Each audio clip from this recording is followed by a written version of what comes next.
حضرت ابو ہریرہ رضی اللہ تعالیٰ عنہ سے مروی ہے کہ رسول اللہ صلی اللہ علیہ وآلہ وسلم سے سوال کیا گیا کہ کون سا عمل افضل ہے؟ آپ صلی اللہ علیہ وآلہ وسلم نے فرمایا کہ تم اپنے مومن بھائی کو خوشی پہنچاؤ یا اس کا قرض ادا کرو یا اسے کھانا کھلاؤ۔ حضرت ابو ہریرہ رضی اللہ تعالیٰ عنہ سے مروی ہے، انہوں نے کہا کہ رسول اللہ صلی اللہ علیہ وآلہ وسلم نے فرمایا، مومن آدمی کا اللہ تعالیٰ کے ہاں ایک مرتبہ درجہ ہوتا ہے جس پر وہ اپنے عمل کے ذریعے نہیں پہنچ سکتا۔ اللہ تعالیٰ اسے ایسی چیز کے ساتھ جسے وہ ناپسند کرتا ہے آزماتا رہتا ہے حتیٰ کہ اسے اس درجے تک پہنچا دیتا ہے۔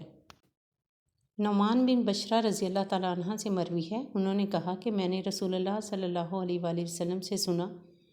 فرما رہے تھے ابن آدم کے اندر ایک ٹکڑا ہے،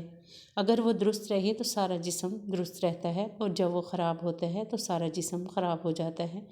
خبردار وہ دل ہے۔ عقبہ بن عامر رضی اللہ تعالیٰ عنہ سے مروی ہے کہ رسول اللہ صلی اللہ علیہ وآلہ وسلم نے فرمایا، اس شخص کی مثال جو برے عمل کرتا ہے پھر نیک عمل کرتا ہے اس شخص کی طرح ہے جس پر تنگ زرہ ہو، جس نے اس کا سانس گھونٹ رکھا ہو، پھر اس نے ایک نیکی کی تو ایک کڑا کھل گیا،